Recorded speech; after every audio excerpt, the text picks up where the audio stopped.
Hello, friends. Happy Thursday to you. Good afternoon. John Sowash here.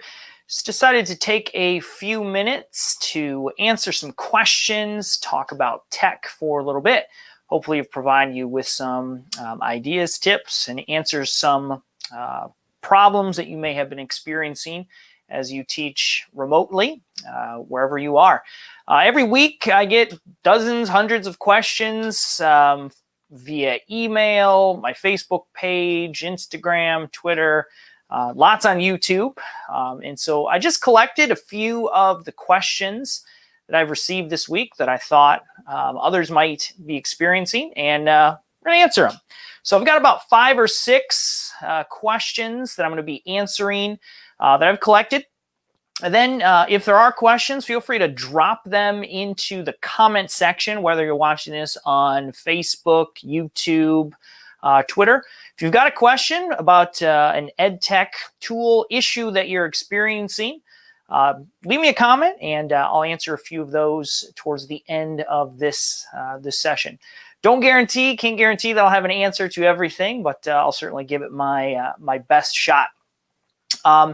If you're watching this, you're probably familiar with some of the content that I put out either on Facebook, Twitter, or YouTube. Love to interact with you on a regular basis. Feel free to, again, drop me a comment, subscribe, follow me, and you'll get regular EdTech updates. All right, let's dive right into it. The first question that I saw is this one here by Kristie. The first kind of set of questions that I'm going to be answering have a lot to do with Google Meet and a lot to do with the host controls. I spent a lot of time kind of trolling through Facebook groups. I don't post, I don't comment a lot, but I just kind of observe the common issues that teachers are experiencing. My goal is always to put together videos and posts and podcast episodes that actually answer some of these questions. So I spent a lot of time looking through Facebook groups to identify what issues are coming up. And this week, I definitely saw a lot of issues related to the Google Meet host controls. And that's what Kristie is asking here. So she's working with a teacher who has a lot of problems with hosting Google Meet. So Google Meet has a lot of moderator controls, the ability to mute students, remove students from the classroom, turn chat on and off, like really important things. Like as a teacher, you absolutely want these things available to you to manage your session. But for reasons that are sometimes difficult to explain, sometimes a teacher joins the sessions and they don't have the right controls. And that's what Kristie is mentioning. I put a video out on YouTube last week that tries to answer some of these issues. But I'm just going to give you a couple of quick troubleshooting things to double check if you or one of your teacher friends is experiencing similar things. So the first thing that you do when you go into a Google Meet session, and I've got one set up. Let's quickly spin one up here. So here's Google Meet. You can quickly verify that you actually have the host controls by looking down in the bottom corner right here. If you see this little shield icon, then you're good. You've got the host controls. If you don't see that shield, then you are not the host. Someone else is. Now, unfortunately, I'm going to head these off right at the beginning. Only one person can be the host. We're going to talk about co-teachers and whatnot here in a minute. Only one person can be the host. And right now, there is no way to transfer host controls between individuals. So the person who gets the host controls, they have it. And there's not really anything you can do to relinquish those controls if you're in a co-teaching, team teaching situation. So step one, you go in, see if you have the host controls. If you don't have them, the first thing that I would attempt to do is close the meeting, shut the meeting down, remove all of your students, and reset your Google Classroom link. Now, you are probably creating your Google Meet links most likely through Google Classroom. So I'm going to go into my class, click on the gear, I'm going to reset. I'm going to go down here to Google Meet. And I'm going to reset this link, okay? Now, this may or may not solve the problem, but what it's going to do is just going to eliminate any weirdness, okay? It's going to eliminate any just weird things that may be going on. Maybe there was an update. Maybe you've got some issues with, your cookies or the cache on your device.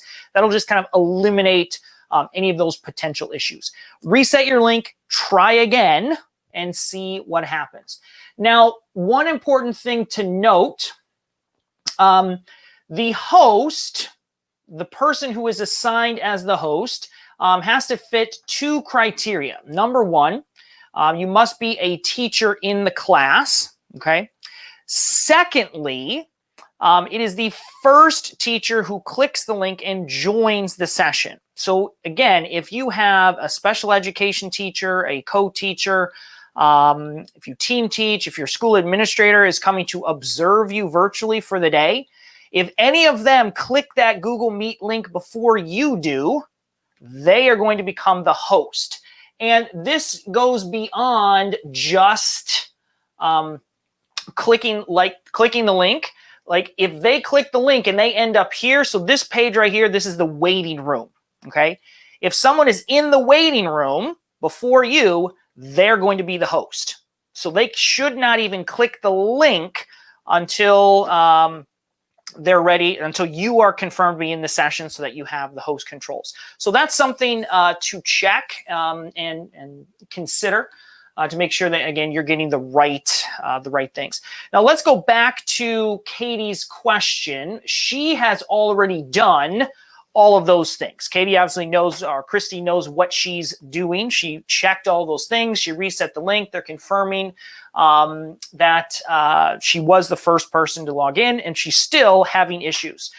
So Kristie, 2 things that I would recommend checking. First, I would check in with your IT department to verify that they haven't made any changes to the admin console. It's important to confirm that the teacher is actually still does have Google Meet permissions. Sometimes admins will go in and make adjustments, and she could have accidentally lost those teacher permissions, which would impact her ability to receive those host controls. The next thing I would do is clear your cache and cookies on your device.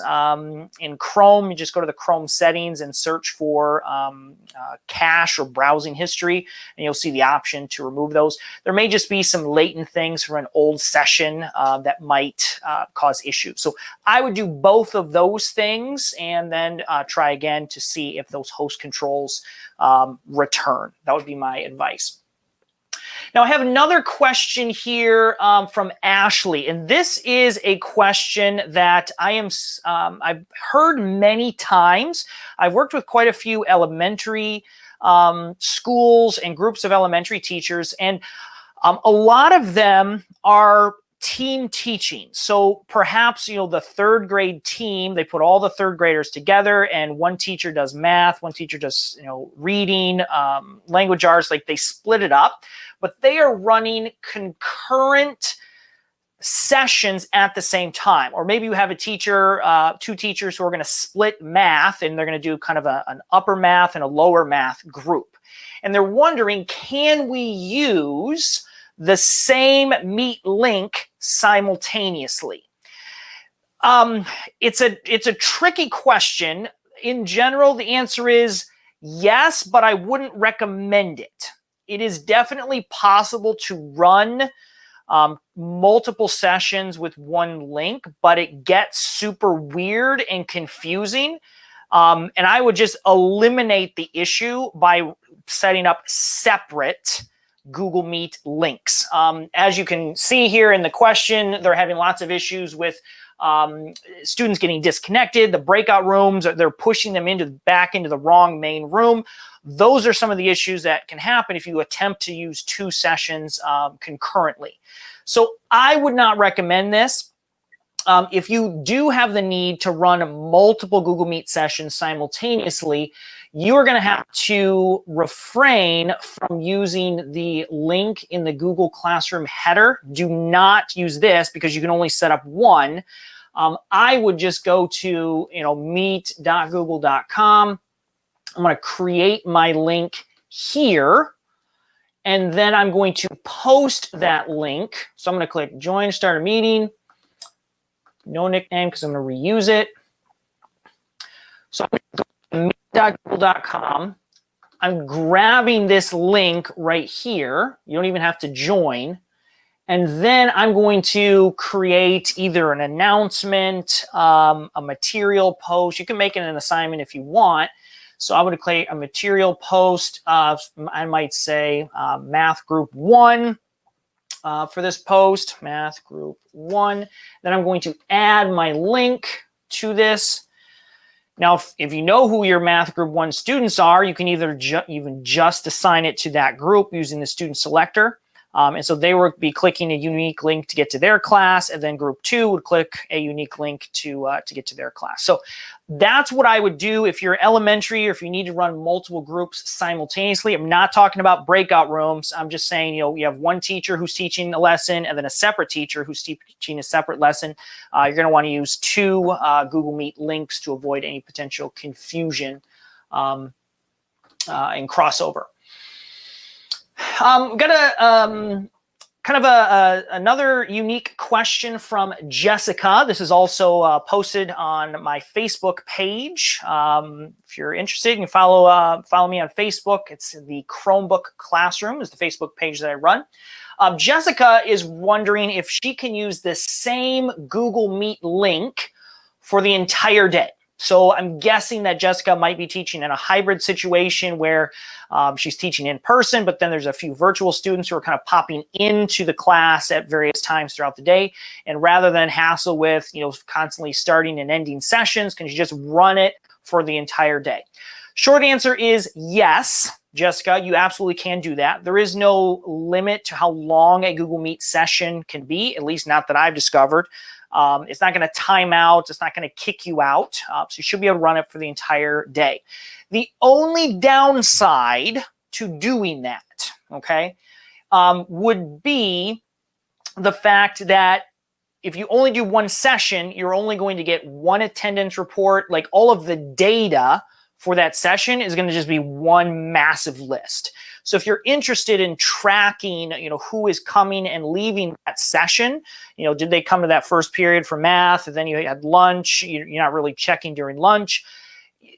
Running one session is going to just have all of that data together. So starting and ending the session would allow you to see who attended, the first period, the second period, the third period session of the day. So something to consider that may or may not be important to you. So you'll have to decide if that's worth it. All right, one more Google Meet question, I think. We got a couple here. Let me go to this one first. I thought this was a good question. This is from Eileen. I've heard quite a few teachers preparing to do this. We're getting towards Christmas, end of semester. We're doing more assemblies, whole school events, Spirit Week kind of stuff. And so Eileen was wondering, she's going to do a massive Google Meet session for 100 plus students. And she's just interested in what are the best practices for running a large event like this to make sure that it's not hacked or there aren't any issues during that large session. Eileen, that's a very wise question to ask to avoid any potential issues. In general, as long as your school has Google Meet set up correctly, no outside users will be allowed into the session. Okay, so your students with your school's email address, they will all be able to easily access the session, but external guests, you can block them from coming in. So that's just built in. You don't have to do anything special with that. Now within the session, there's really 2 ways that you can do this, Eileen. And it depends on how you're going to run your assembly. If during the assembly, you are potentially going to be asking students to comment, to do polls, breakout rooms, come on screen, unmute their mic. If you want those 100 students to be able to participate, then you're going to have to run a normal Google Meet session. And then you can have up to 250 participants in it. I would definitely use the quick access settings. This gets back to our earlier conversation about those host controls. So here's my Google Meet session. Click down there on that host control. You're going to want to join a few minutes early, and I would deselect share screen and chat. Definitely share screen. The chat is up to you. Depends on if you want students to be able to participate in the chat. You might want to turn it off initially. You can turn it back on later in the session if you're asking them a question. Turn those things off. The quick access, that's up to you. If quick access is on, then students with their school email will automatically be added to the meeting. They do not have to request. If you want to kind of look and make sure that everybody who's requesting belongs there, then turn quick access off. Now you're going to have to sit there and manually accept, every single person into the room, which does take time. It's a little annoying, so you have to decide if you're up for that. So that's what I would do. Eileen, last thing I would recommend is to go ahead and set up your activities and things. So click on that activity tab. If you are going to do breakout rooms or polls or any of that type of stuff, set those things up in advance so that they're ready to go for the session. But I think overall you'll have a good experience. I have done the largest meeting that I have ever organized was 200 people, and it worked fine. Didn't really have any major issues, and Google Meet can absolutely handle a large meeting like that. All right, let's move on. I had a question about, this is kind of Google Meet related. This one was sent to me via email by Amber. Amber is a math teacher. She is teaching a math course. She's recording her Google Meet lessons, but she's wondering, is there any way to get data on who is watching those pre-recorded videos? The answer is yes, but you need to decide what information you're interested in, okay? So Google Meet recordings are automatically uploaded to Google Drive. Google Drive does not provide any analytics. So the easiest and quickest way would be to upload that Google Meet recording to YouTube. YouTube does a decent job of giving you analytics, how many people watched it, how long they watched it, comments and things like that. YouTube will not tell you who watched your video. So if you need to know which specific student watched it, YouTube's not your solution. I would recommend EdPuzzle. EdPuzzle is a great tool for assigning videos to students. EdPuzzle will track who watched it, how much they watched. You can insert little quiz questions into your video, multiple choice, free response. Very, very good. Now, if you're interested in using EdPuzzle, you do first need to upload your video to YouTube. Okay, you can't host your video with EdPuzzle. So upload it to YouTube. You can make it unlisted. It doesn't have to be public on YouTube. And then you would go to EdPuzzle, give EdPuzzle the YouTube link, and then you can add all of those other features in there.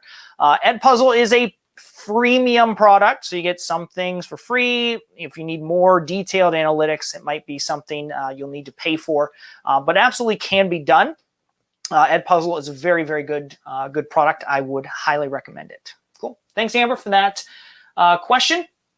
All right, one more question from my email, and then I'm going to answer a few questions. Looks like I've got a couple in here so far.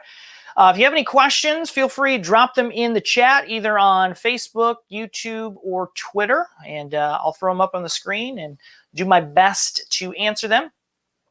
Ruben has a question about feedback, so thanks, Ruben. I'll give you some thoughts on that here in just a minute. Last question that I received this week that I thought was worth mentioning. This is from Evelyn. Evelyn is the principal of a school in Metro Detroit that I worked with this past year. I know the text is small there. Evelyn is just asking about G Suite Enterprise. So some of the new features of Google Meet, breakout rooms, polls, Q&A are attached to the Enterprise edition of G Suite, which you must purchase, you must pay for. And so Evelyn was asking, my thoughts on, is it worth it? Is the Enterprise edition of Google worth the expense? What do you get? So The enterprise edition of G Suite, in my opinion, based on everything that I've researched, is 100% worth the cost. Now, I'll look this up briefly, but I believe the enterprise edition is $45, $49 per user per year. Okay, so it's about $50 to use. Now, you hear that and you're like, oh my goodness, my school is never going to do that. Here's the thing, and Google does not do a good job of explaining this. The Enterprise Edition, you only need to purchase it for your teachers, for the instructional staff. You do not have to purchase a license for every single person in your school district. Your custodians, bus drivers, secretaries, if they're not using Google Meet, then they don't need an enterprise license. Your students do not need an enterprise license. Only the host of the meeting needs the license. So you can purchase as few or as many licenses as you want, which allows you to kind of adjust for your budget and give everybody what they need. I purchased an upgrade for a school. I only purchased, I think, 20 licenses for a small school. 20. So, I mean, you're looking at less than $1,000 to upgrade. The G Suite Enterprise upgrade is very comparable to the Zoom upgrade as well. So if you need some of the premium features that Zoom offers, you're going to find that they're both very, very competitive. The difference between Google's enterprise version is it's not just Google Meet. So you are getting other things. So originality reports inside of Google Classroom, those are tied to the Enterprise Edition. And then a bunch of data security, data privacy, and reporting tools in the Google Admin Console. Now, most schools are upgrading just for the Google Meet and the Google Classroom features, but there's a bunch of bonus things that your district is going to get as well. You may or may not get value out of those, but certainly just the Google Meet things alone are worth it. I don't even know how a school can ask teachers to do online learning without providing them with the enterprise version of either Google or Zoom. I mean, honestly, I don't care. Pick whichever one works best for your district. But I mean, you have got to provide teachers with the best tools to facilitate an online learning environment. Trying to cobble together tools to kind of make it work, that's just unacceptable. And so, provide your teachers with the best tools possible so that they can teach effectively online.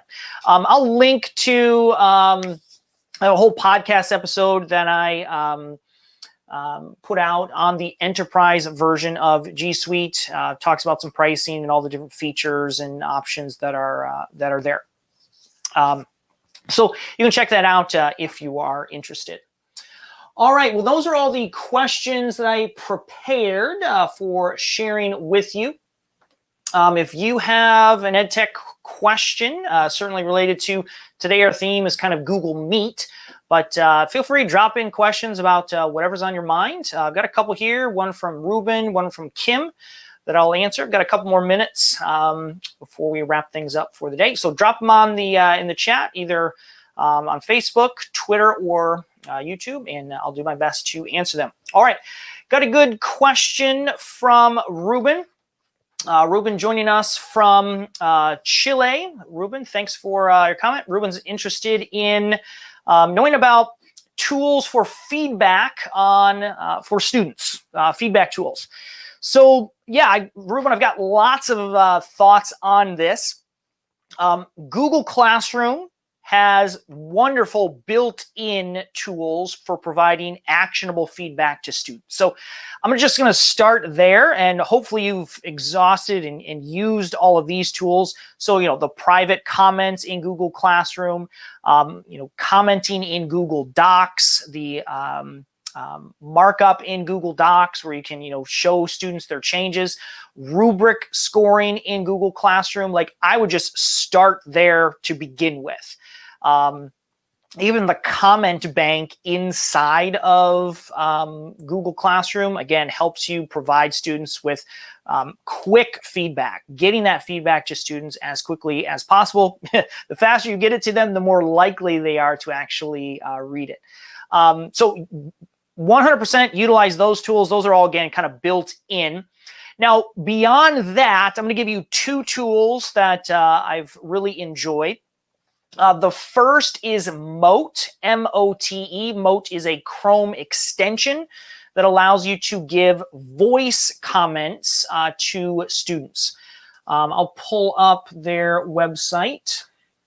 So this is the Chrome extension. This is Mote, and you install this Chrome extension, and anytime you go into Google Classroom or Google Docs, you leave a comment, and you're going to see this little Mote purple icon. And you can click on that, and verbally it will record your voice, and students can hear your voice explaining whatever you'd like them to fix, improve upon, or giving them words of encouragement.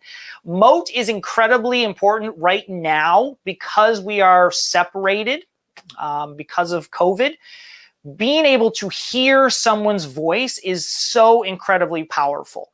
Students are at home with only their family, and hearing from another person, especially with words of encouragement, is so beneficial and encouraging. So Mote is great. It's free to use. Highly, highly recommend it. The second tool that I would recommend is one that most people don't typically think of for feedback, and that's Screencastify. So I use Screencastify all the time to create videos. A lot of the videos on my YouTube channel were recorded with Screencastify. But if you have a particularly difficult, set of feedback that you like to provide to your students, record a video. It's faster than trying to type out all of the steps. The benefit of Screencastify is that your students can see and hear what you're doing. So it's kind of Mote plus the visual aspect. So Ruben, thanks for that question. Again, recap. First, I would use all the built-in features of Google Classroom, rubrics, private comments, things like that. And then secondly, check out Mote and Screencastify. Thanks so much. All right, got time for a couple more. Kim is asking a little follow-up question on the attendance reports for Google Meet. So Kim, as long as the session is active, the attendance report is not generated. So if a teacher uses the same attendance report for the entire day, you're not going to get reports until you close and end the session. There is a reset period that must expire before the meeting is reset. Now, I don't know precisely what that time is. I've been trying to figure it out. Once you close your Google Meet session, so by closing it, the teacher should always be the last person in the meeting. So you wait till all of your students have left, kick them out if you have to, then you close the session, and then it takes a period of time. And it's somewhere, 5 to 7 minutes. So when the meeting has no activity for 5 to 7 minutes, it closes down. That's what officially generates the recording, the attendance reports, the Q&A, all of the documents and spreadsheets that you receive. That is officially generated and then sent to the meeting host. So if you use the same link the entire day, you're just going to get one at the very end of the day when the session expires. Same thing if you have 2 teachers who are sometimes are doing back-to-back sessions. If there's not enough time in between the end of one session and the start of the next session, assuming they're using the same link, the Meet settings will not reset, which means the host controls won't be available for the second teacher. The attendance reports are going to end up being combined for both of those sessions. So again, going back to what I said earlier, if you are team teaching and you plan on doing multiple sessions, either concurrently or very close together, I would strongly encourage you to set up separate Meet links to avoid any of these confusing issues and things, okay? Hopefully that makes sense. Now, I want to talk with you briefly about a new issue that has recently popped up that I hope is not an issue for you, but you need to know about it, okay? So let me walk you through. Students have discovered a little security flaw. I hope there are no students watching. If you have a kid next to you, tell them to plug their ears because you don't want this to leak out. All right, so let me show you what's happening. So you are a teacher. You're using the Google Meet link in Classroom. So we've got this link here. You go in first, you click, you open it up, everything's cool, okay? Your students, and mostly middle and high school students, have figured this out. So students will click the link as well, but rather than just joining the session like a normal person, they're getting to this screen here. This is the waiting room. And rather than just clicking join now, they are duplicating the tab. So they have two tabs with the same session listed. In one of those tabs, they'll go ahead and join the meeting. Okay, so now they're in the session. You can see them, they can see you, everything's good to go. You teach your lesson, do your thing. You followed my advice. At the end of the session, you make sure that you are the last person in the room. You kick out students who are there. You look at your attendance list. Nobody is in the room. So you're like, okay, good. I'm going to close this session down. We're all set. So you close the session, gone. But a student still has this waiting room tab open. What they have discovered is that the Meet room will not close if someone has this tab open. This is the equivalent of, if you're in a room, someone tells you to leave the room, so they kick you out of the room, and then they're closing the door behind you, but right at the last second you stick your foot in the crack of the door, preventing the door from locking. That's what is happening here. So students, by having this waiting room tab open, are preventing the room from closing and resetting properly. And this causes all kinds of confusion because the next person isn't the host, the meeting reports aren't generated, the recording doesn't get generated because this is happening. Unfortunately, there's not really much that we can do to fix this. Because they're not listed in the meeting. They don't display as being in the meeting. If your district uses something like GoGuardian or one of those tools that allows you to kind of see what tabs a student has open, then you could theoretically remotely close this waiting room tab so that the meeting does reset. This is something that Google needs to fix. I believe that they are aware of it. They just need to treat, the waiting room as being outside the session, not actually as part of it. So another good thing to think about and just be aware of. Certainly don't circulate this too widely. We don't want too many students figuring this out in advance. So I call them ghost students because you can't actually see them, but they are technically still present. Cool. Well, Kim, thank you for that question. You got a little more than you bargained for with that, but thanks for participating to EdTech Live this month. Well, thank you guys for joining. I'm going to wrap that up here for today. This is the first EdTech Live session. If there's interest, if this is something that people seem to enjoy and find helpful, probably do it again sometime in the future. If you're interested in following me and connecting with me on a regular basis, here are some of the places that you can find me. Twitter and Instagram, I'm at JR Sowash, and then my blog, podcast, and all my other videos and links and things are on my website, chrmbook.com. Thanks for tuning in to this episode of EdTech Live. See you next time.